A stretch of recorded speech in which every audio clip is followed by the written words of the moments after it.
السلام عليكم، ازيكم طلاب ثالثة ثانوي؟ يا رب تكونوا بخير.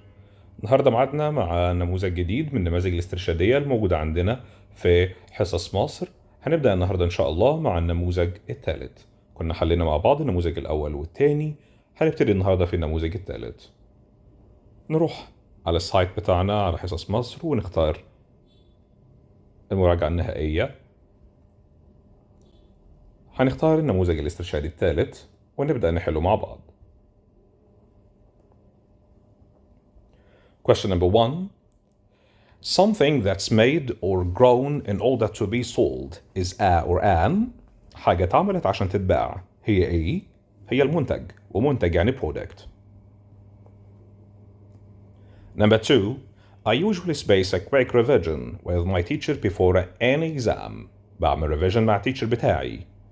الcollocation هنا مين؟ Do revision. Do a quick revision. Number 3. The child suddenly cried and there's a space of the silence that we were in for a long time.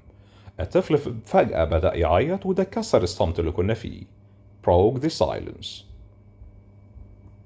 Number 4. It's important to care about your workers' problems if you want to be a good. من الضروري إنك تهتم بشؤون العمال عندك. لو أنت صاحب عمل. مين في دول صاحب عمل؟ طبعا أنت عارف إن employee موظف وصاحب العمل اسمه employer. If you want to be a good employer. Then these boxes must be spaced to the factory today. كلام هنا في الباسف must be plus ال PP. لازم تتبعت، لازم تتنقل. عندك transmitted معناها transmission البث نفسه، وtransaction دي المعاملات التجارية، وtransplant زراعة الأعضاء، وtransport ينقل. must be transported to the factory today. لازم تتنقل للمصنع النهاردة. passive verb to be plus ال PP. Question number 6. They asked us to leave our space in the hotel safe. وعندك safe معناها الخزنة. هنشيل فيها مين؟ هنشيل فيها مدخراتنا الثمينة غالية الثمن. أنهي واحدة فيهم؟ يا ترى variables ولا valueless؟ values ولا valuables؟ مدخراتنا الثمينة عندك الغالية هي valuables. Valuables that's number 4 اللي احنا اخترناها مع حضرتك دلوقتي. Then the second question. He's getting a phone installed tomorrow. دوت causative. Get something done. حد هيركب له التلفون بتاعه. The synonym equal كلمة install a يركب يعني to fix. So it will be fixed. The second sentence. Some people like to capture some birds in cages, but I don't like it. The antonym of the underlined word is. كلمة capture هنا انت عارف ان capture بتيجي مع التليفون دايما يلقط صورة، لكن السنتنس هنا الكونتكست بيديك معناها ايه؟ Some people like to capture some birds. بعض الناس بتحب تضع طيور عندها في القفص. علشان كده الopposite بتاع كلمة capture بدل ما تحبسها to set somebody free or something free يطلق سراح حاجة release.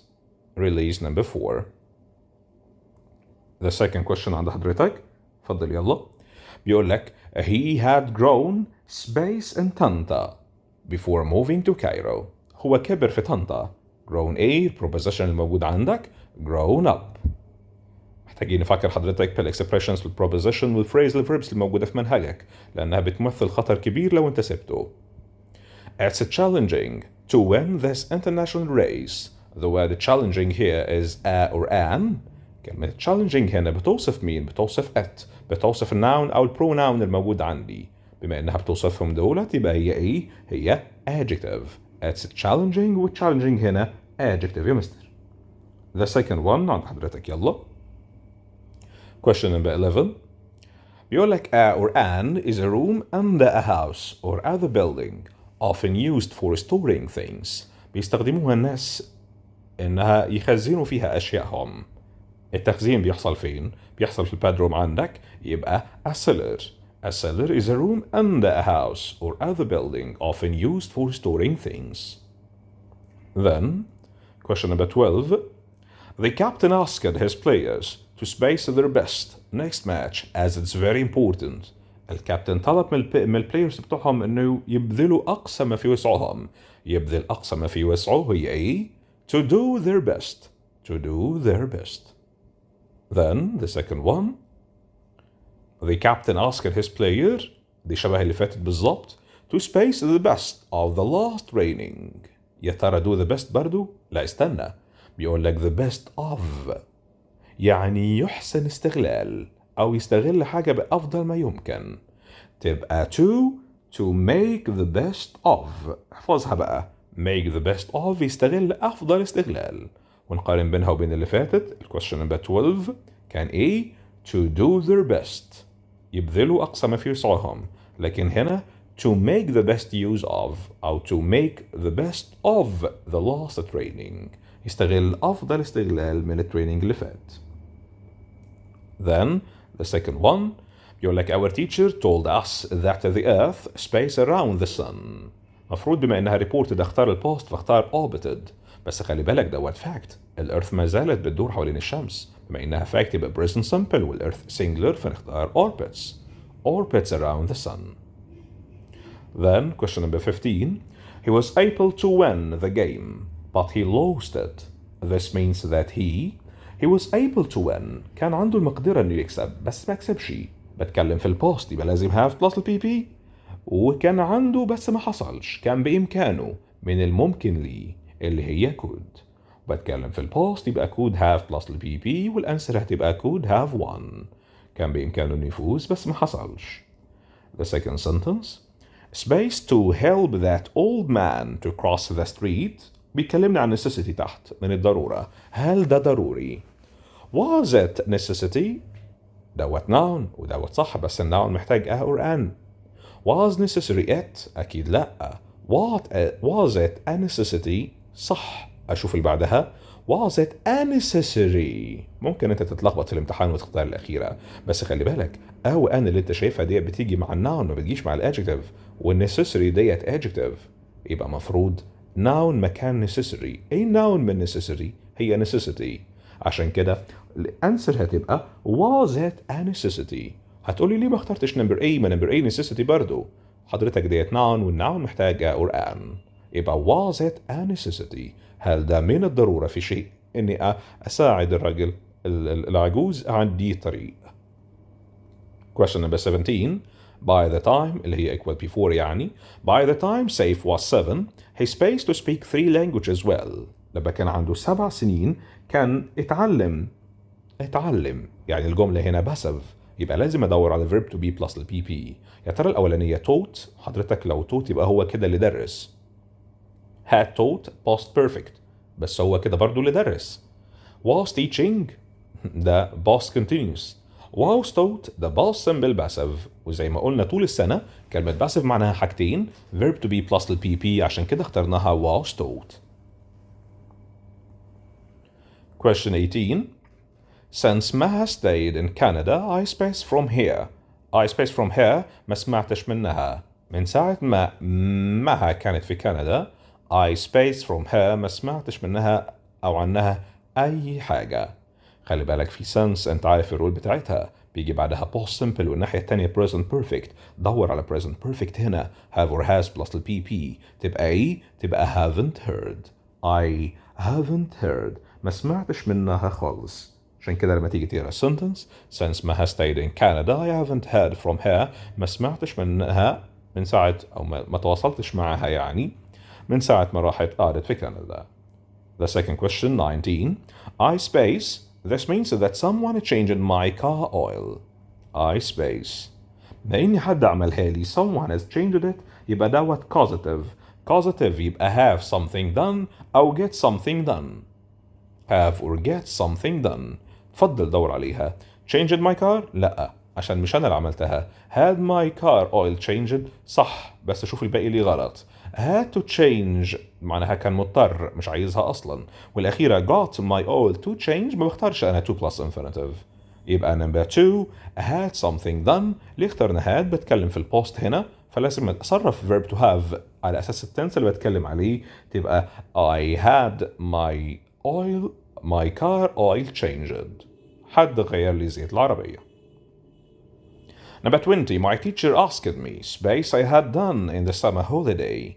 سألني على الحاجة اللي عملتها سألني على الشيء اللي عملته تبقى أكيد what I had done. Then 21. All of my cousins space watching English movies. We usually watch them together. We usually watch بيتكلم في ال present simple. فضل اختار لي حاجة تحت مناسبة لل present simple. هتطلع لك ايه؟ هتطلع لك like و likes، بس بيتكلم عن my cousins plural، فاختار حاجة مناسبة للبلورال هي الانفينيتيف تبقى like. Then I phoned my employer 3 times. كلمت صاحب العمل أو صاحب الشركة بتاعي 3 مرات. But he was space. لكن هو كان إيه في دول؟ too busy to answer me. مشغول جدا لدرجة إنه ما ردش عليا. ديت صح، بس أتأكد من اللي تحتهم غلط. Such a busy man that he answered me.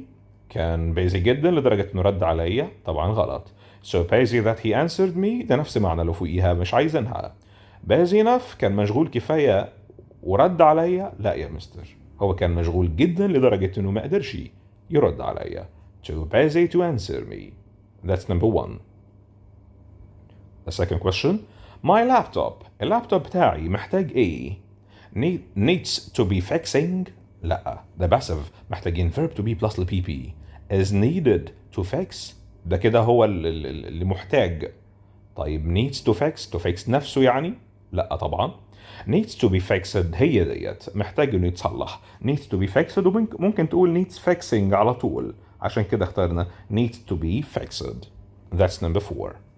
The second question 24. How much do you think? قبل ما تختار خلي بالك ده double question. يعني ايه double question؟ يعني هتعمل شكل question مرة واحدة في البداية. يعني بتجيب الفيرب بعد كده الناون او البروناون اللي هي يو عندك مرة واحدة بس، لكن جوه في السنتنس بتجيب ناون والفيرب عكس اللي قدام. هات الناون الاول وبعد كده الفيرب. اتفضل دور لي على سنتنس فيها الناون الاول. coast ده verb و does ده verb و coasts برضه verb. مين فيهم الناون الأول يا مستر؟ هي واحدة بس اللي هي that car coasts. بتعملها معاملة reported question كأنها question وعملنا له reported بالظبط، فلازم نجيب الناون الأول اللي هي الكار وبعدها الverb اللي هي coasts. The second. Take a bottle of water with you space you are thirsty in your journey. خد إزازة مية معاك علشان لو عطشت. تعال نشوف. without معناها بدون وبتيجي وراها verb plus ing or noun، مش عايزينها لأن في هنا sentence كاملة. in case of معناها في حالة وبيجي بعدها برضو ing or noun فمش عايزينها.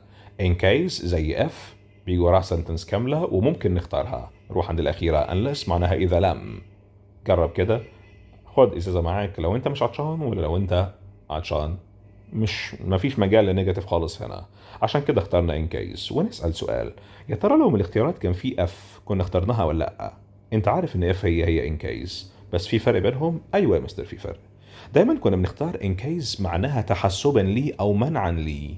دايما كان بيجي معاها شيء مش لطيف انه يحصل، يعني انا بعمل حاجة احتياطي علشان ما يحصليش كذا. هاخد bottle of water معايا علشان ما بقاش thirsty.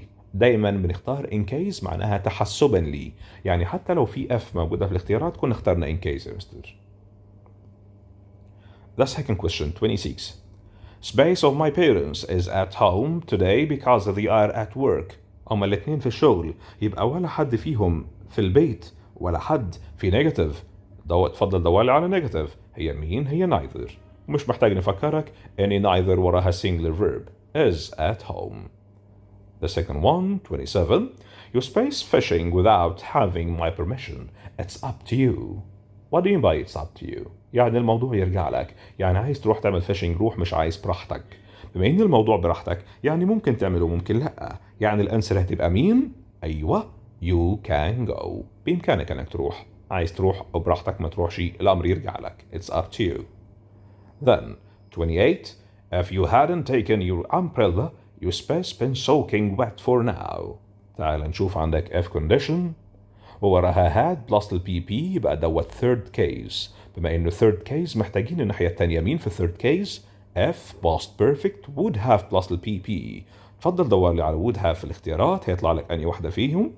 أيوة بالظبط اللي أنت شايفها ديت would have. That's number 1. Then the second one. Which of the following has the correct ending punctuation mark؟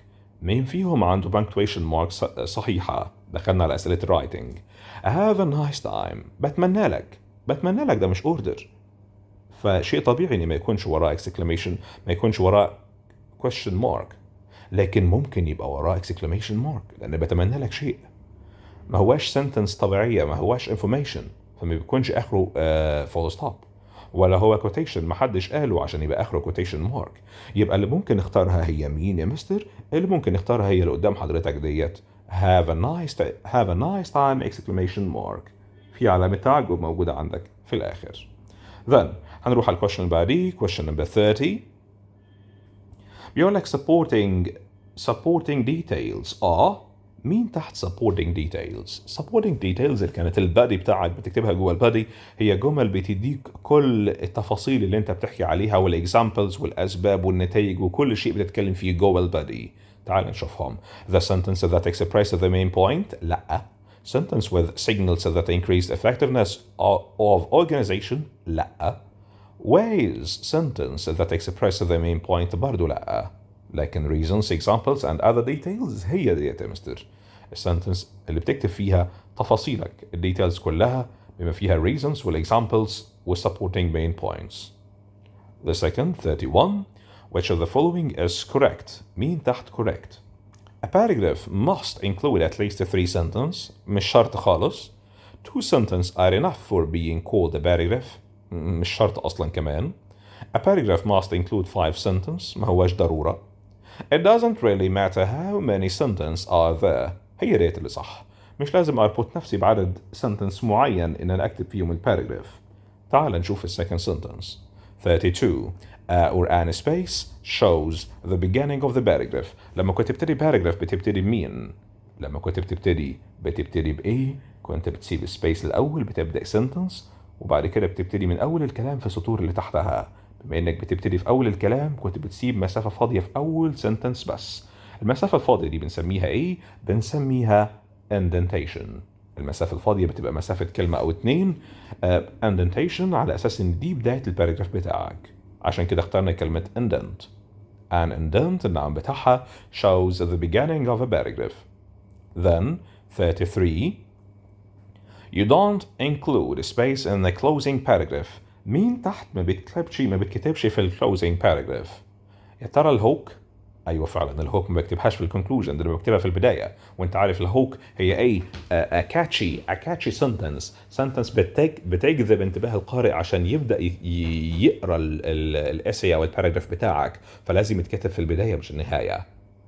طيب a final result لازم تتكتب في النهاية. conclusion من اسمها بتتكتب في النهاية. والمورالز الفكرة أو المسج أو الرسالة اللي أنت عايز توصلها بنكتبها برضه في الكونكلوجن.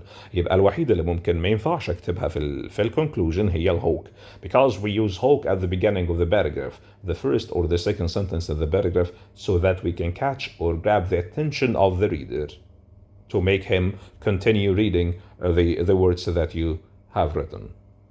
The second sentence number 34 بيقول لك the bulk is another name for the space of an essay. البulk ده هو ايه؟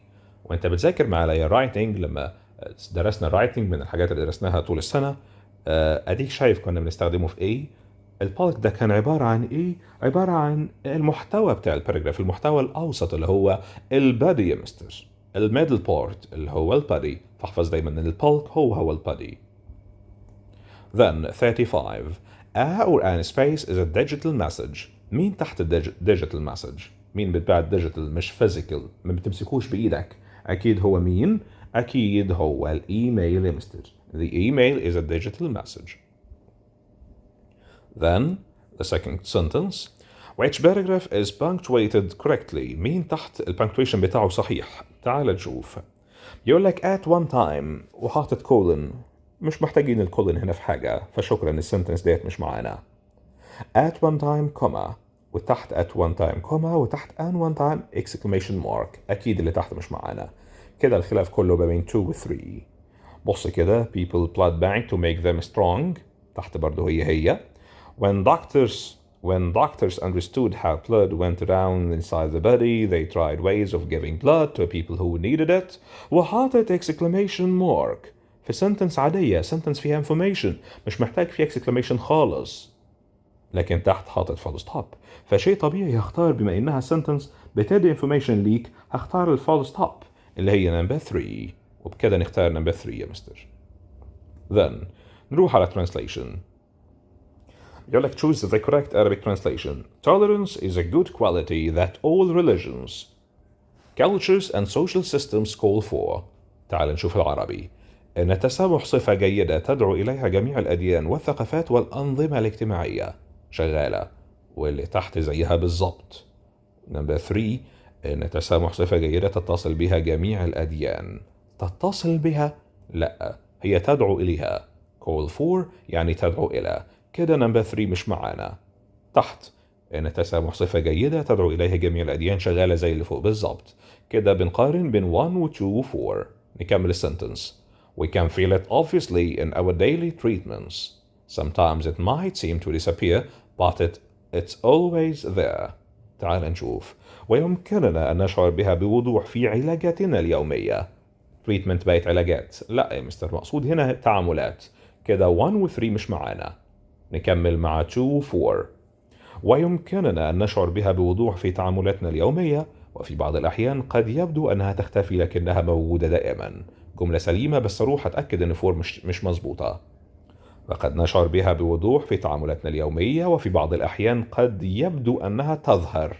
فوق بيقول لك it might seem to disappear يعني تختفي، هو كاتبها تحت تظهر. كده فور مش معانا. كده الوحيدة صح هي نمبر 2. تسامح صفة جيدة تدعو إليها جميع الأديان والثقافات والأنظمة الاجتماعية، ويمكننا أن نشعر بها بوضوح في تعاملاتنا اليومية، وفي بعض الأحيان قد يبدو أنها تختفي لكنها موجودة دائما. That's number 2. نروح على second question. Question number 38. بيقول لك the new traffic law is extremely strict. Strict معناها صارم. It aims at protecting the lives of innocent citizens from the recklessness of some drivers. تعال نشوف. إن قانون المرور الجديد صارم للغاية، وهو يهدف إلى حماية المواطنين الأحياء. هو فوق أنهي مواطنين؟ ماشي. The lives هنا مش معناها أحياء. lives هنا معناها أرواحهم. أرواح المواطنين الأبرياء innocence. هو ما ترجمش innocence كمان. يبقى كده أول واحدة مش معانا. روح عند الثانية. إن قانون المرور الجديد صار من الغاية، وهو يهدف إلى حماية أرواح المواطنين الأبرياء من تهور بعض السائقين. لو قارنت بعينك كده هيطلع لك إن الثلاثة الأخرانيين زي بعض. كده أول واحدة مش معانا. نكمل. Punishments include imprisonment and paying a lot of money as fines. أول واحدة مستبعدينها. نقارن بين الثلاثة التانيين. وتشمل العقوبات والسجن ودفع الكثير من المال بخير. هو ترجم كلمة fines اللي فوق معناها غرامات، هو ترجمها بخير. كده مش معانا. المقارنة بين آخر اتنين. وتشمل العقوبات الحبس ودفع الكثير من المال كغرامات. صح، بس ننزل نتأكد إن الأخيرة غلط. وتشمل العقوبات الحبس ودفع غرامات. دفع غرامات بس. هو قايل لك paying a lot of money as fines. علشان كده نختار number 3. الكثير من المال كغرامات. نروح from Arabic into English. ما زال العالم كله يعاني من الآثار السيئة التي تسبب فيها فيروس كورونا كوفيد-19. بعض الدول تحتاج لسنوات لكي تعود مرة أخرى إلى ما كانت عليه قبل فيروس كورونا. تعال نشوف التشويسز الموجودة عندنا ونختار فيها the correct translation. بيقول لك the whole world still suffered. فوق بيقول لك ما زال يعاني. تحت بيقول لك suffered. حولها في البوست. شكرا، الأولى مش معانا. The whole world still suffer from the bad effects that coronavirus have caused. استنى. coronavirus ده singular illness، فياخد has ما ياخدش have. فشكرا التانية مش معانا. شوف انت بتبص للمينينج والستراكتشر والpunctuation في نفس الوقت. The whole world suffer from the bad effects that coronavirus has caused. صح. واللي بعدها the whole world still suffer from the good effects. فوق بيقول لك الآثار السيئة، هو ترجمها the good effects. شكرا، كده ديت مش معانا يا مستر. ولا هنختار هي مين؟ هتختار number 3 اللي هي فيها bad effects. طبعا في أخطاء تانية جوه السنتنس اللي احنا استبعدناها، بس انت عارف في الوقت الفيديو ما بحبش اطول عليك، لانك في وقت ريفيجن مش لازم اديك فيديو طويل. طيب the second one. The last sentence عندك sentence number 40 آخر sentence translation. يعجب الناس بمحمد صلاح ويثنون عليه بسبب ذكائه وقدرته على تسجيل أهداف وطيبته وتبرعاته الكريمة لقريته بشكل خاص وللجمعيات الخيرية في مصر بشكل عام. تعال نشوف. People admire and praise محمد صلاح for their intelligence. هو حضرتك أنا بتكلم على محمد صلاح، يعني المفروض his intelligence مش their intelligence. يبقى أول واحدة مش معانا، شكرا. الثانية people admire and praise محمد صلاح for his intelligence abilities to score goal. هو قدرته ولا قدراته؟ قدرته ديت singular، هو خلاها plural. abilities فمش عايزينها. طيب روح اللي بعدها. people admires، السنتنس دي حرام. people admires ازاي؟ انت عارف ان people plural وsingular انها person، بما انها plural لازم تاخد infinitive وراها. people admire هو قالها admires. شكرا. من تاني كلمة قفلتك من السنتنس كلها. فالامتحان أأكد وإنك تبص للآخر لأنك هتطلع mistakes تانية. آخر واحدة تحت. people admire and praise محمد صلاح for his intelligence, ability to score goals, his kindness, and his generous donation to his village particularly to charities in Egypt generally. تمام. ودي الإجابة الصحيحة الموجودة عندنا واللي هي هنختارها دلوقتي إن شاء الله. وبكده نكون خلصنا حل 40 سؤال. أجبت على 40 من 40 سؤال، يعني 100% من الامتحانات. تتأكد برضو إنك حليت كل الأسئلة من على اليمين. طبعا في الامتحانك انت عندك البابل شيت، وقلنا لك اكتر من مره ازاي هتحل 3 مرات، مره في البابل شيت ومره تحط اجاباتك على التابلت، واخيرا بترجع تظل البابل شيت انت كنت حله المره الاولانيه برصاص بترجع تاكد عليه بالجاف يا مستر. تعال نشوف ننهي الامتحان. انهينا الامتحان دلوقتي وادانا تقرير. بيقول لحضرتك في التقرير انك جاوبت 40 من 40، كل الإجابة الصحيحة الحمد لله. استغرقت في الامتحان 26 دقيقة و25 ثانية، بس بيأكد لك ويقول لك مدة الامتحان التقليدية 3 ساعات، يعني قدامك 3 ساعات. كل مرة هأكد عليك أنا هنا في الفيديو بحتاج وقت قليل علشان كده ما برجعش، لكن أنت في الامتحان هتفضل عندك وقت كبير جدا راجع فيهم براحتك. وبكده نكون خلصنا النموذج الاسترشادي الثالث. إن شاء الله نشوف حضرتك في النموذج الاسترشادي رقم 4. بتوفيق ودعواتك معانا، واحنا برضو بندعي لحضرتك. مع السلامة.